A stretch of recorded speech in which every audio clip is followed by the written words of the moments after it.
Welcome to today's Triple Z.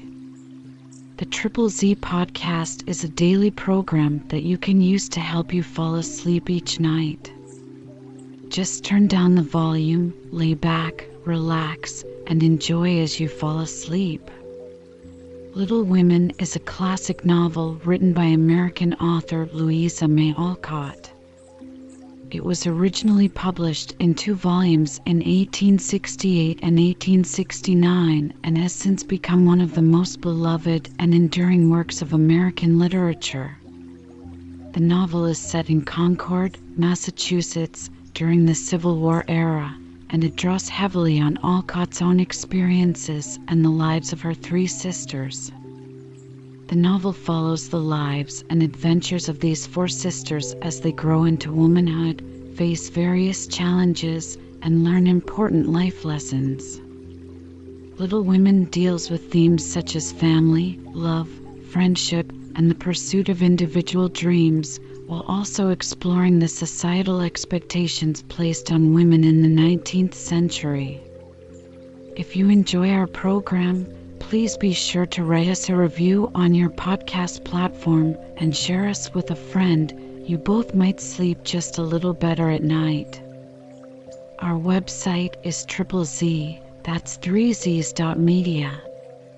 You can also like and share our content on Facebook or our Instagram account ZZZ Media Podcast. Music for today's episode was provided by Gaia's Symphony on Apple Music. Chapter 6, Beth finds the palace beautiful. The big house did prove a palace beautiful, though it took some time for all to get in, and Beth found it very hard to pass the lions. Old Mr. Lawrence was the biggest one, but after he had called, said something funny or kind to each one of the girls, and talked over old times with their mother, nobody felt much afraid of him, except timid Beth.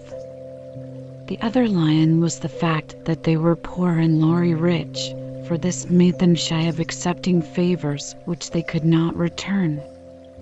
But, after a while, they found that he considered them the benefactors and could not do enough to show how grateful he was for Mrs. March's motherly welcome, their cheerful society, and the comfort he took in that humble home of theirs.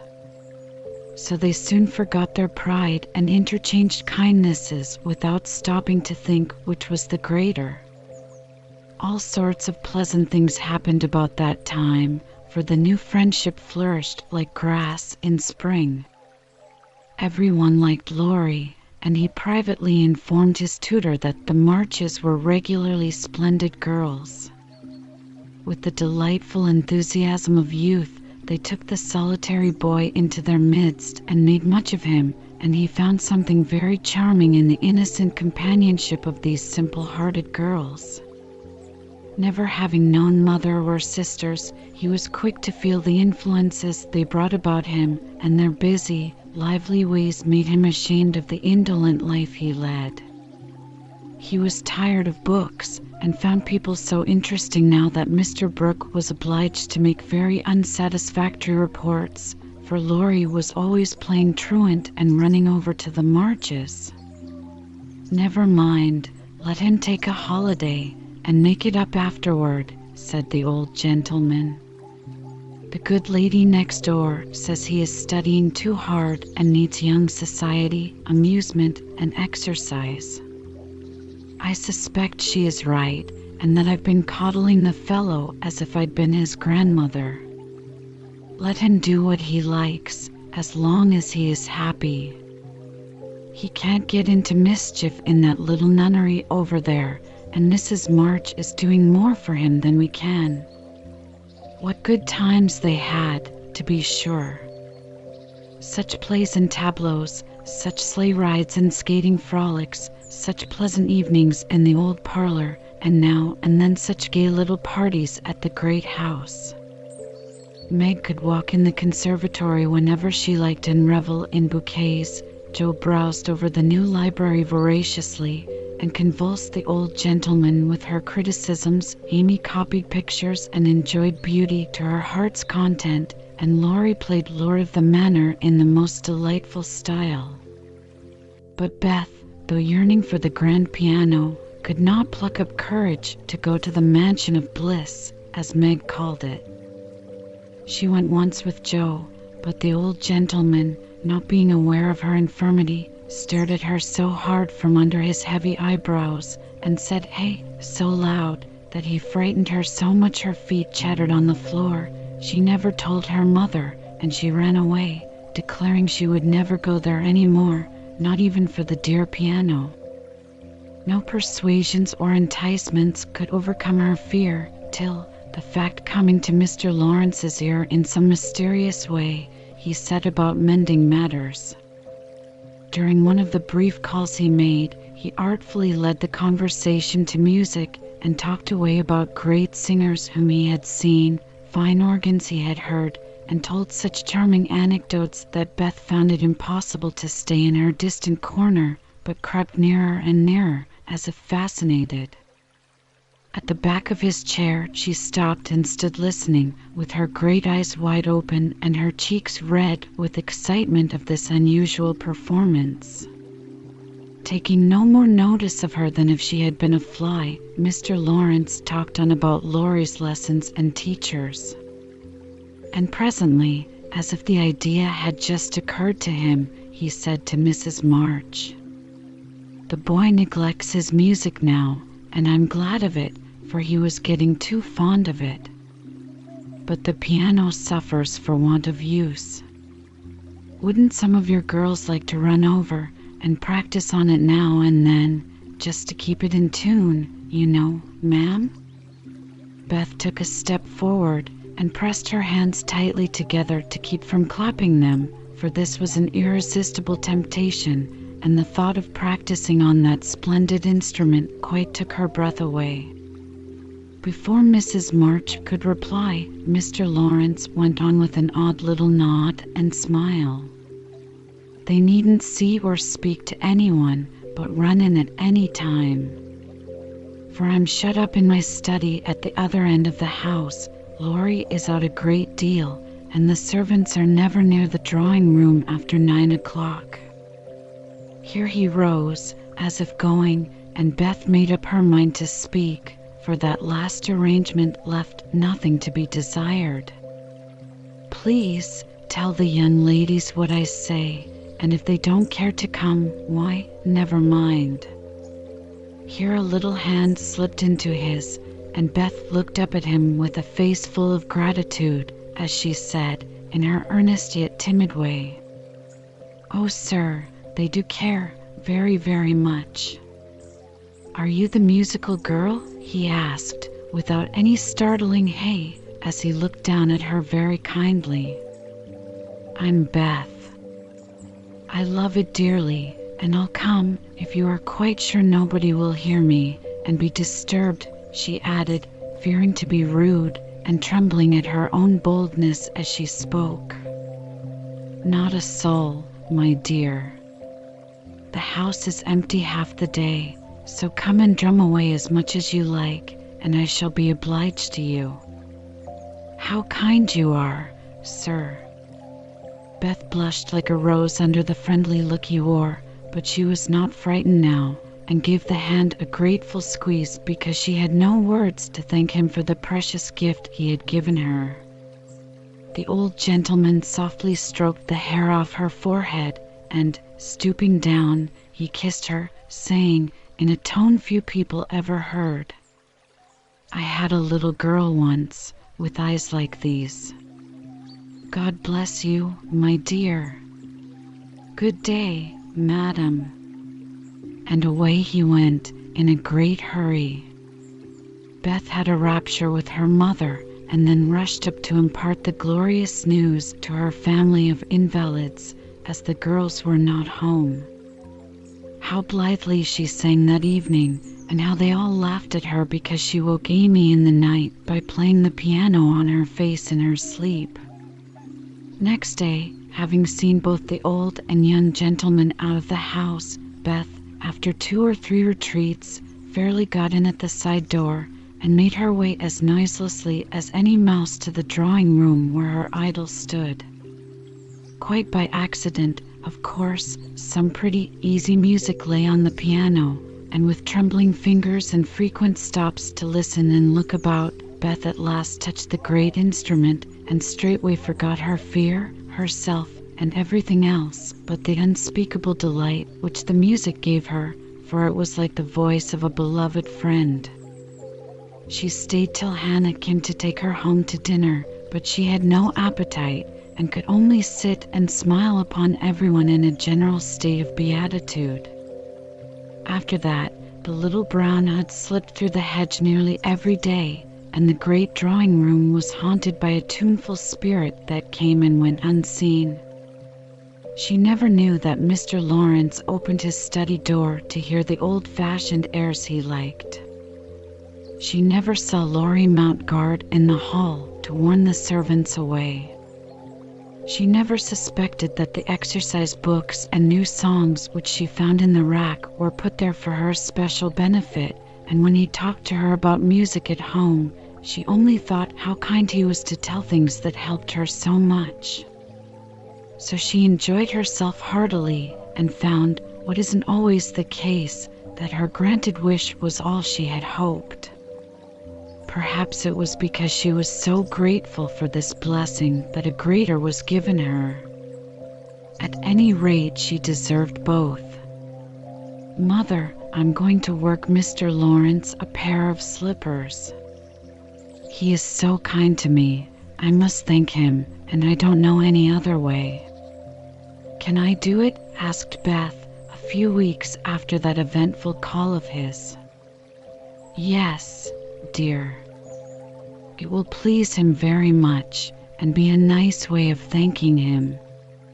The girls will help you about them, and I will pay for the making up," replied Mrs. March, who took peculiar pleasure in granting Beth's requests because she so seldom asked anything for herself. After many serious discussions with Meg and Joe, the pattern was chosen, the materials bought, and the slippers begun.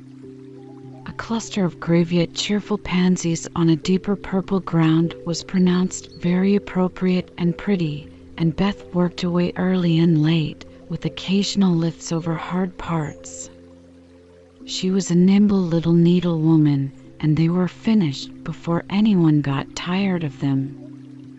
Then she wrote a short, simple note, and with Laurie's help, got them smuggled onto the study table one morning before the old gentleman was up. When this excitement was over, Beth waited to see what would happen. All day passed, and a part of the next before any acknowledgement arrived, and she was beginning to fear she had offended her crochet friend. On the afternoon of the second day, she went out to do an errand and give poor Joanna, the invalid doll, her daily exercise. As she came up the street, on her return, she saw 3 heads popping in and out of the parlor windows, and the moment they saw her, several hands were waved, and several joyful voices screamed, "Here's a letter from the old gentleman. Come quick and read it."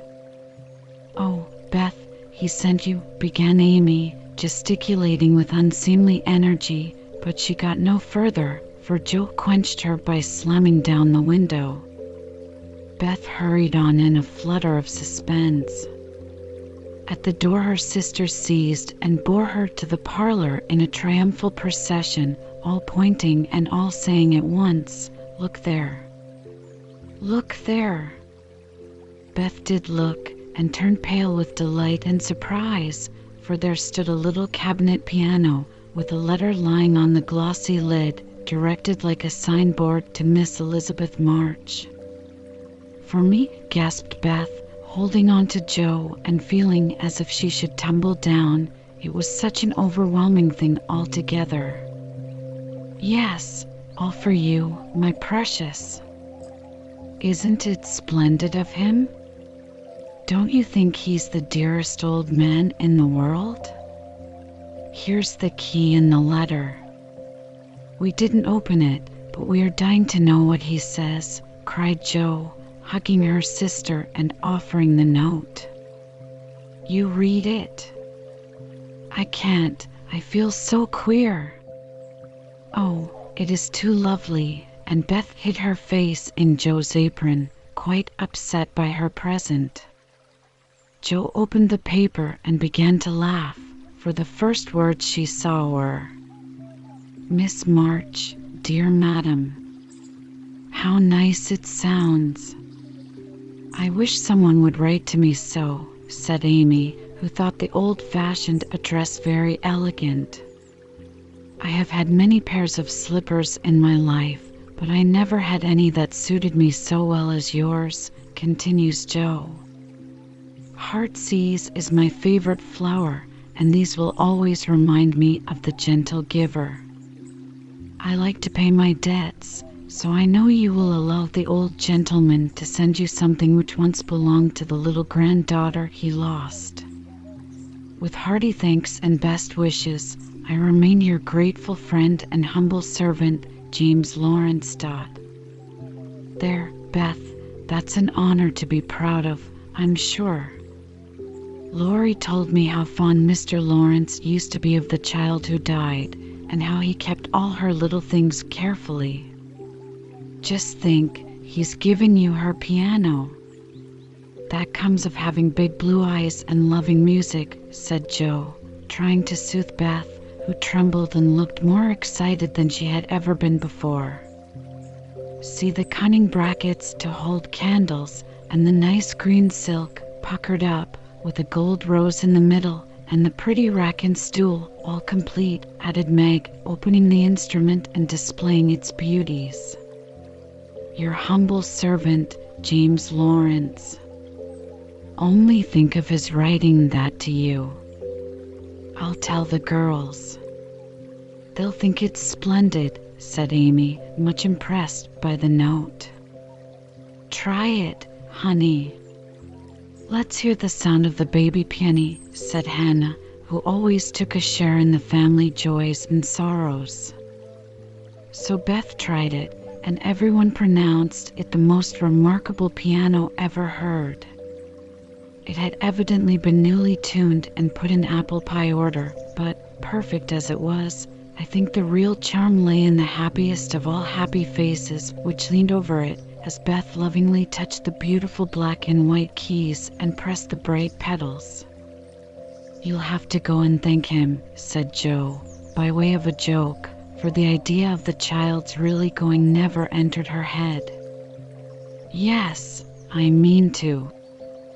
I guess I'll go now, before I get frightened thinking about it."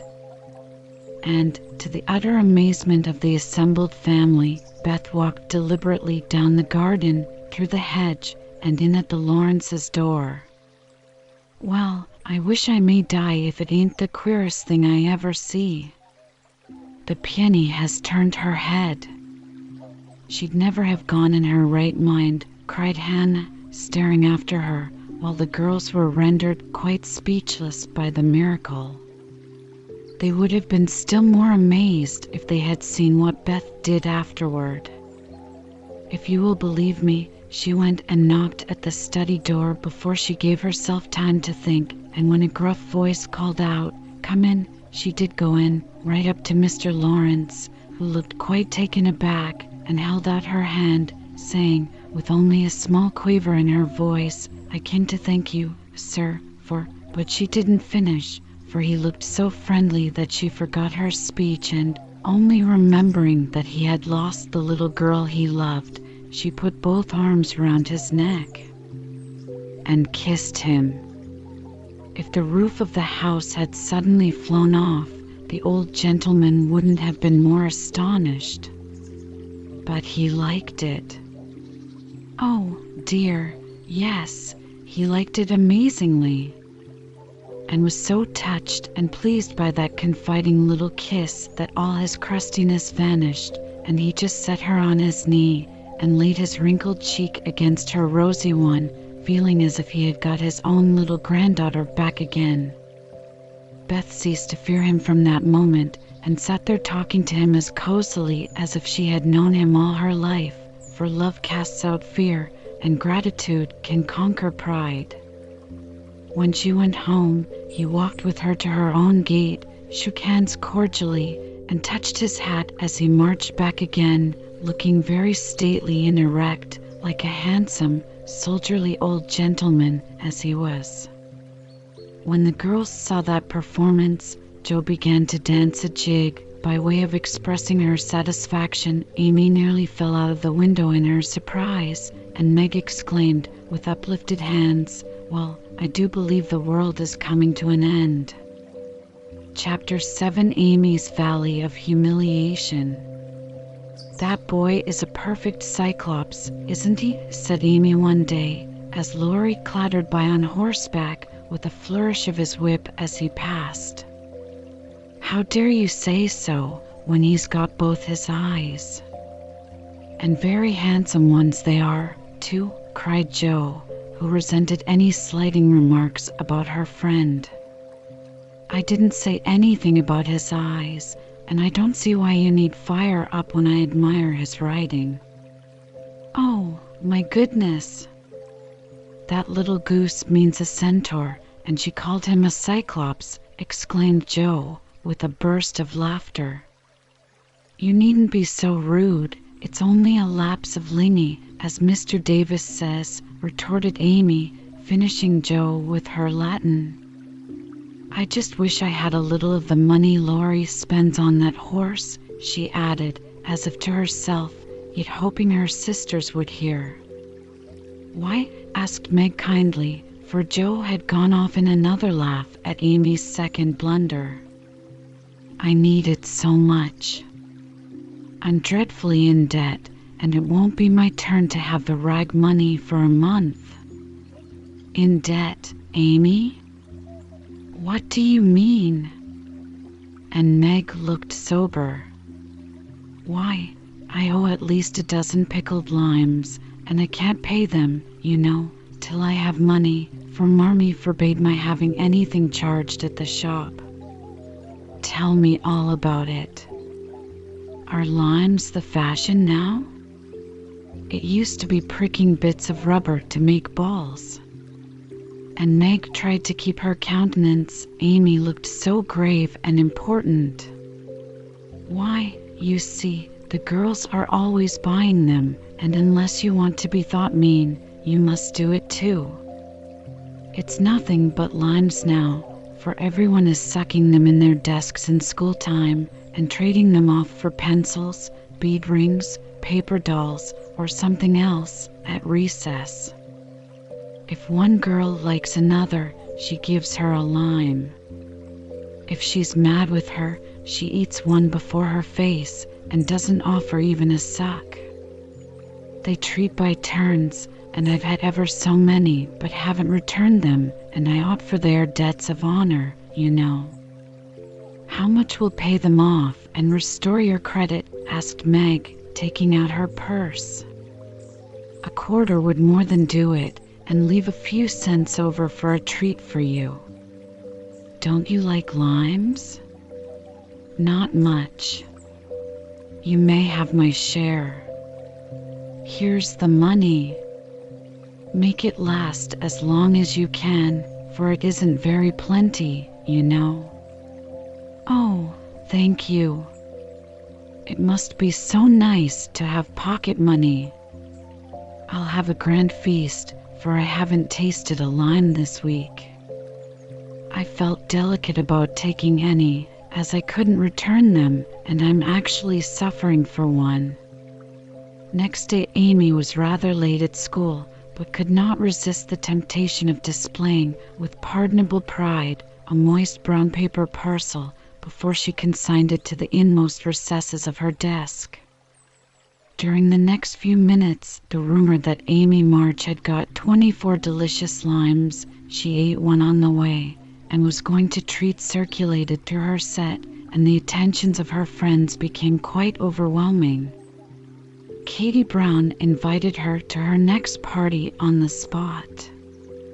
Mary Kingsley insisted on lending her watch till recess, and Jenny Snow, a satirical young lady who had basely twigged Amy upon her limeless state, promptly buried the hatchet and offered to furnish answers to certain appalling sums. But Amy had not forgotten Miss Snow's cutting remarks about some persons whose noses were not too flat to smell other people's limes, and stuck-up people who were not too proud to ask for them, and she instantly crushed that Snow girl's hopes by the withering telegram, "You needn't be so polite all of a sudden, for you won't get any." A distinguished personage happened to visit the school that morning, and Amy's beautifully drawn naps received praise, which honor to her full rankled in the soul of Miss Snow, and caused Miss March to assume the airs of a studious young peacock. But, alas, alas! Pride goes before a fall, and the revengeful Snow turned the tables with disastrous success. No sooner had the guest paid the usual stale compliments and bowed himself out, than Jenny, under pretense of asking an important question, informed Mr. Davis, the teacher, that Amy March had pickled limes in her desk. Now Mr. Davis had declared limes a contraband article, and solemnly vowed to publicly ferule the first person who was found breaking the law. This much-enduring man had succeeded in banishing chewing gum after a long and stormy war, had made a bonfire of the confiscated novels and newspapers, had suppressed a private post office, had forbidden distortions of the face, nicknames, and caricatures, and done all that one man could do to keep 100 rebellious girls in order. Boys are trying enough to human patience, goodness knows, but girls are infinitely more so, especially to nervous gentlemen with tyrannical tempers and no more talent for teaching than Dr. Blimber.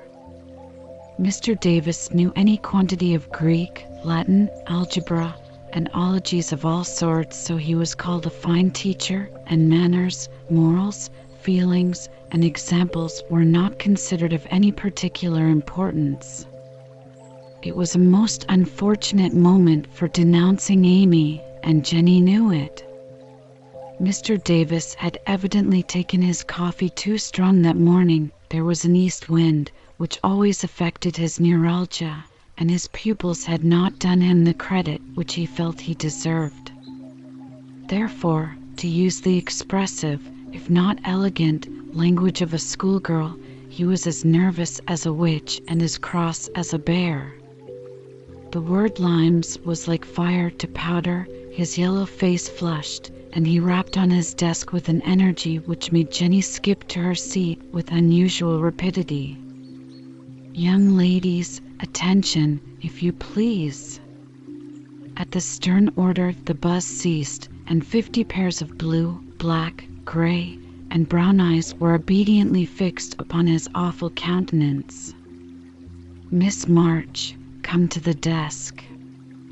Amy rose to comply with outward composure, but a secret fear oppressed her, for the limes weighed upon her conscience. "Bring with you the limes you have in your desk," was the unexpected command which arrested her before she got out of her seat. "Don't take all," whispered her neighbor, a young lady of great presence of mind. Amy hastily shook out 6 and laid the rest down before Mr. Davis, feeling that any man possessing a human heart would relent when that delicious perfume met his nose. Unfortunately, Mr. Davis particularly detested the odor of the fashionable pickle, and disgust added to his wrath. "Is that all?" "Not quite," stammered Amy. "Bring the rest immediately." With a despairing glance at her set, she obeyed. "You are sure there are no more?" "I never lie, sir." "So I see. Now take these disgusting things 2 by 2 and throw them out of the window."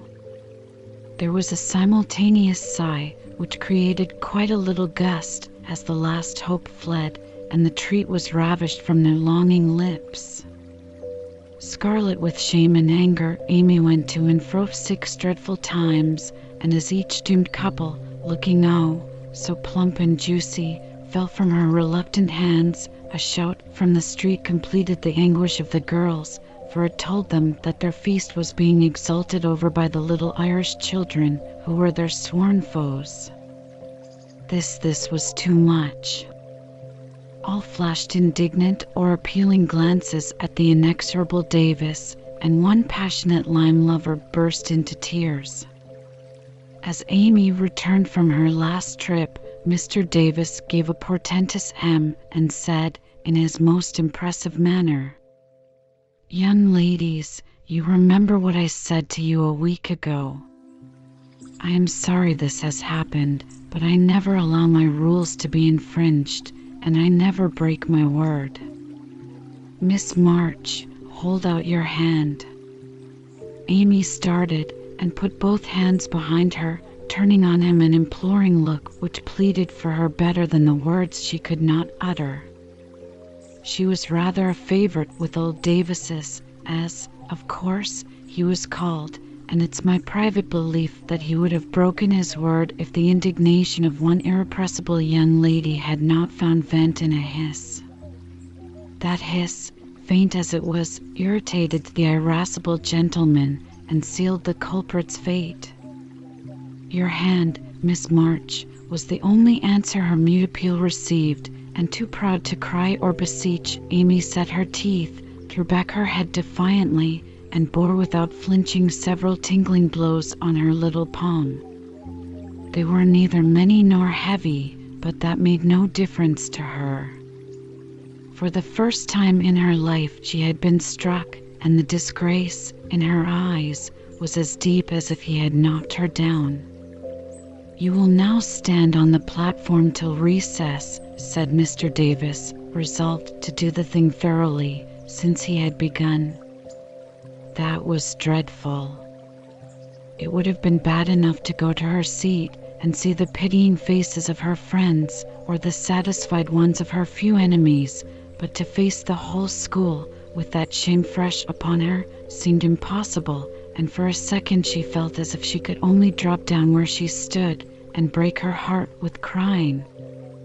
A bitter sense of wrong and the thought of Jenny Snow helped her to bear it, and, taking the ignominious place, she fixed her eyes on the stove funnel above what now seemed a sea of faces, and stood there, so motionless and white that the girls found it hard to study with that pathetic figure before them. During the 15 minutes that followed, the proud and sensitive little girl suffered a shame and pain which she never forgot. To others it might seem a ludicrous or trivial affair, but to her it was a hard experience, for during the 12 years of her life she had been governed by love alone, and a blow of that sort had never touched her before. The smart of her hand and the ache of her heart were forgotten in the sting of the thought, "I shall have to tell at home, and they will be so disappointed in me." The 15 minutes seemed an hour, but they came to an end at last, and the word recess had never seemed so welcome to her before. "You can go, Miss March," said Mr. Davis, looking, as he felt, uncomfortable. He did not soon forget the reproachful glance Amy gave him as she went, without a word to anyone, straight into the anteroom, snatched her things, and left the place forever, as she passionately declared to herself. She was in a sad state when she got home, and when the older girls arrived, some time later, an indignation meeting was held at once. Mrs. March did not say much, but looked disturbed, and comforted her afflicted little daughter in her tenderest manner. Meg bathed the insulted hand with glycerin and tears. Beth felt that even her beloved kittens would fail as a balm for griefs like this. Joe wrathfully proposed that Mr. Davis be arrested without delay, and Hannah shook her fist at the villain and pounded potatoes for dinner as if she had him under her pestle. No notice was taken of Amy's flight, except by her mates, but the sharp-eyed demoiselles discovered that Mr. Davis was quite benignant in the afternoon, also unusually nervous.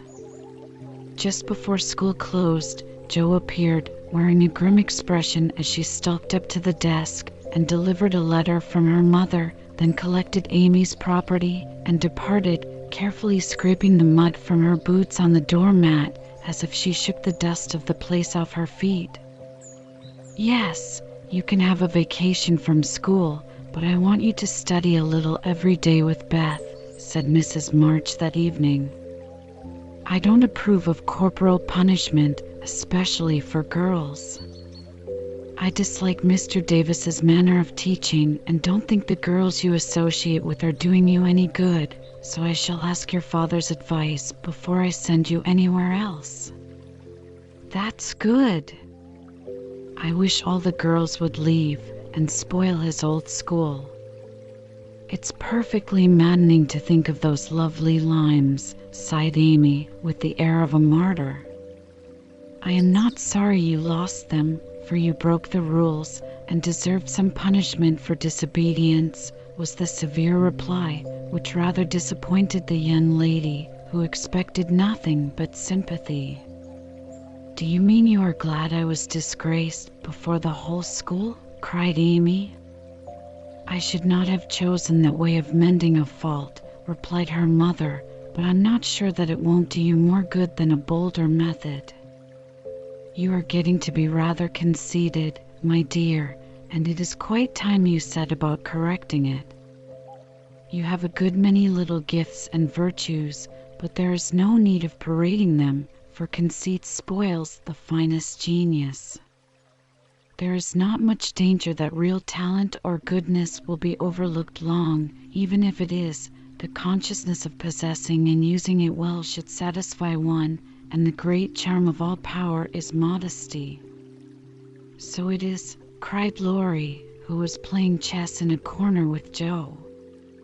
"I knew a girl once who had a really remarkable talent for music, and she didn't know it, never guessed what sweet little things she composed when she was alone, and wouldn't have believed it if anyone had told her. I wish I'd known that nice girl. Maybe she would have helped me. I'm so stupid," said Beth, who stood beside him, listening eagerly. "You do know her, and she helps you better than anyone else could," answered Laurie, looking at her with such mischievous meaning in his merry black eyes that Beth suddenly turned very red and hid her face in the sofa cushion, quite overcome by such an unexpected discovery. Joe let Laurie win the game to pay for that praise of her Beth, who could not be prevailed upon to play for them after her compliment. So Laurie did his best and sang delightfully, being in a particularly lively humor, for to the Marches he seldom showed the moody side of his character. When he was gone, Amy, who had been pensive all evening, said suddenly, as if busy over some new idea, "Is Laurie an accomplished boy?" "Yes, he has had an excellent education and has much talent. He will make a fine man, if not spoiled by petting," replied her mother. "And he isn't conceited, is he?" asked Amy. "Not in the least. That is why he is so charming and we all like him so much." "I see. It's nice to have accomplishments and be elegant, but not to show off or get perked up," said Amy thoughtfully. "These things are always seen and felt in a person's manner and conversations, if modestly used, but it is not necessary to display them," said Mrs. March. "Any more than it's proper to wear all your bonnets and gowns and ribbons at once, that folks may know you've got them," added Joe, and the lecture ended in a laugh.